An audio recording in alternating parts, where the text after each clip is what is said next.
Hey guys welcome back. അപ്പോൾ നമ്മൾ ഇന്നലെ പറഞ്ഞ പോലെ തന്നെ നമ്മൾ അവിടുന്ന് അതായത് ബീച്ചിൽ നിന്ന് നമ്മൾ നേരെ പോയിട്ടുള്ളത് മുഴപ്പിലങ്ങാട് പുതിയതായിട്ട് ഓപ്പൺ ആയിട്ടുള്ള വോക്ക് വേയിലേക്കാട്ടോ, അതായത് നടപ്പാത. ഇന്ന് ഉദ്ഘാടനം കഴിഞ്ഞിട്ടുള്ളൂ, അതായത് ഇന്നല്ല, കഴിഞ്ഞ ഞായറാഴ്ചയായിരുന്നു കേട്ടോ. അപ്പോൾ അവിടെ പാർക്കിംഗ് കിട്ടിയത് കുറച്ച് ഇപ്പറാണ്, അതുകൊണ്ട് തന്നെ നമുക്ക് ചാടി കിടക്കേണ്ടി വന്നിട്ട് അങ്ങോട്ടേക്ക്. എന്തായാലും നിങ്ങൾ കണ്ണൂർ ജില്ലക്കാരാണെങ്കിൽ അല്ലെങ്കിൽ കണ്ണൂർ ജില്ലയിലേക്ക് വരുന്നവരാരെങ്കിലും ഉണ്ടെങ്കിൽ മസ്റ്റായിട്ട് വിസിറ്റ് ചെയ്യേണ്ട ഒരു സ്ഥലമാണ് കേട്ടോ. എന്താ വെച്ചാൽ വൈകുന്നേരമൊക്കെ ആയാൽ കുട്ടികൾക്കും വലിയവർക്കൊക്കെ ഒരുപോലെ എൻ്റർടൈനിങ് ചെയ്യാൻ പറ്റുന്ന ഒരു സ്ഥലമാണിത്. അതായത് നമ്മളിവിടെ എത്തിയപ്പോൾ തന്നെ ബ്രൈറ്റ് ട്യൂബിയൊക്കെ ചെയ്യുന്ന കുറേ കുട്ടികളൊക്കെ കണ്ടിരുന്നു കേട്ടോ. അപ്പോൾ അവർക്കൊക്കെ അടിപൊളി ഒരു സ്പേസാണ്. അതുപോലെ ഫാമിലിയൊക്കെ ആയിട്ട് വരികയാണെങ്കിൽ വൈകുന്നേര സമയം അല്ലെങ്കിൽ ആ രാത്രിയൊക്കെ ആണെങ്കിൽ അത്യാവശ്യം ഇരിക്കാനും നല്ല സ്പേസ് ഉണ്ട് കേട്ടോ. കുട്ടികൾക്കാണെങ്കിൽ ഭയങ്കരമായിട്ട് ഇഷ്ടമാവും. അതിനുള്ളിൽ കുറേ റൈഡ്സ് ഉണ്ട് കേട്ടോ കുട്ടികൾക്ക് കളിക്കാൻ പറ്റുന്ന.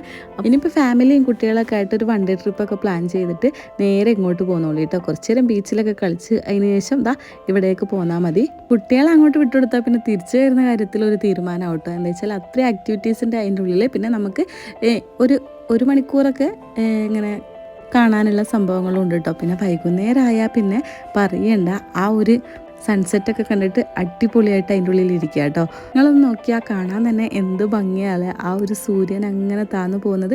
നമ്മൾ കുറേ നേരം അതെന്നെ നോക്കിയിരുന്നു കേട്ടോ. ഇവിടെ കയറിയാൽ പിന്നെ ടൈം പോകുന്നതേ അറിയില്ല കേട്ടോ. ആ ഒരു തിരയും തിരമാലയും അതുപോലെ കാറ്റും കടൽക്കാറ്റൊക്കെ കൊണ്ടിട്ട് ഇരിക്കാൻ നല്ല രസമാട്ടോ. നമ്മൾ കുറച്ച് നേരം കൂടി അവിടെ ഇരുന്ന് എനിക്ക് തോന്നുന്നൊരു 4 മണിക്കറ്റ കയറിയിട്ട് ഒരു 6 മണിക്കാട്ടോ നമ്മൾ തിരിച്ച് ഇറങ്ങുന്നത്. അതായത് മക്കൾ വരാത്തതുകൊണ്ട് തന്നെ നമ്മൾ അത്രയും സമയം അവിടെ സ്പെൻഡ് ചെയ്തിട്ട് കേട്ടോ. അതിനുശേഷം നമ്മൾ എന്ത് ചെയ്യുന്നുണ്ട്, നേരെ സമയം കുറേ ആയില്ലേ വെച്ചിട്ട് നമ്മൾ നേരെ ഇറങ്ങിയിട്ടുണ്ട് കേട്ടോ. അപ്പോഴത്തേക്കും ഒരു 6 മണി കഴിഞ്ഞിട്ടുണ്ട്. നമ്മൾ ഇറങ്ങലല്ല, അപ്പോഴത്തേക്കും അടുത്ത ലൈറ്റ്സൊക്കെ ഓണായിട്ട് കാണാൻ നല്ല ഭംഗിയുണ്ടേനെ. എനിക്ക് തോന്നുന്നു ആ ഒരു രാത്രിയാകുമ്പോൾ ഒന്നുകൂടി രസമുണ്ടായിരുന്നു കേട്ടോ കാണാൻ. അപ്പോൾ നിങ്ങൾ പോകുമ്പോൾ ഈ ഒരു ലൈറ്റ്സൊക്കെ ഓണായതും കൂടി കണ്ടിട്ട് തിരിച്ചു വരാൻ നോക്കിയിട്ടോ.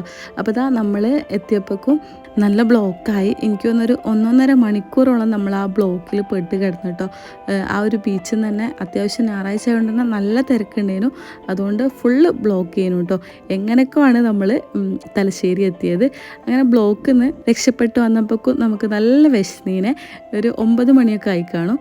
അങ്ങനെ ഞങ്ങൾ നേരെ ഫുഡ് കഴിക്കാൻ വിട്ട് അവിടെ നിന്ന് നല്ല പെരി പെരി അൽഫാമും അതുപോലെ ഷവർമയൊക്കെ കഴിച്ചിട്ട് നമ്മൾ നേരെ വീട്ടിലേക്ക് വിട്ട്. അപ്പം ഇതൊക്കെയാണ് നമ്മൾ ഇന്നത്തെ വീഡിയോ വിശേഷമൊക്കെ. വീഡിയോ ഇഷ്ടപ്പെടുകയാണെങ്കിൽ ഒന്ന് സപ്പോർട്ട് ചെയ്യുക, ഒരു ലൈക്ക് ചെയ്യുക. ഈ വീഡിയോ ഇഷ്ടപ്പെട്ടിട്ടുണ്ടെങ്കിൽ എന്തെങ്കിലുമൊക്കെ ഒന്ന് കമൻറ്റ് ചെയ്യുക. അപ്പോൾ ഇത്രയേ ഉള്ളൂ. പുതിയൊരു വീഡിയോ ആയിട്ട് പിന്നെ കാണാം. ബൈ ഫ്രം ജസ്റ്റ് ആവശ്യമില്ല എൻ്റർടൈൻമെൻറ്റ്.